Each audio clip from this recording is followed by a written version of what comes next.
Hello everyone, Mac Jeffy here and welcome back to another Transformers review video. So today we're going to take a look at the Transformers Dark of the Moon Shockwave. So big shout out to my friend Soundblaster 1987 or Alex Spencer, who let me borrow this toy for a review. So yeah, here it is, and it looks really good in Autobot mode, or I think it's like robot mode or whatever I call it. I know it's a Decepticon, so yeah. So yeah, and it's very nice. It's got like a little cannon, like a little switch with the cannon right there, which I can't really demonstrate it now because I'm holding my phone right now, but if you want to see it in action, then I'd be happy to show you it or something if I did have my phone stand, which I don't. Sorry about that, guys.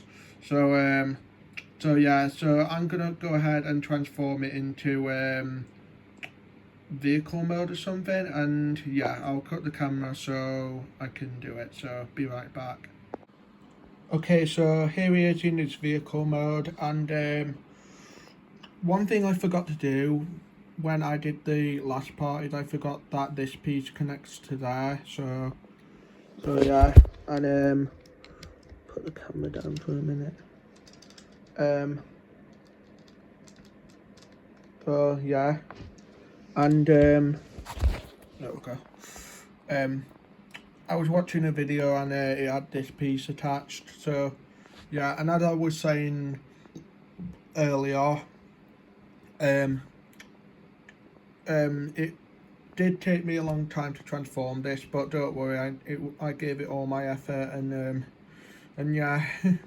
So that's going to be it on the Transformers Dark of the Moon Voyager class Shockwave.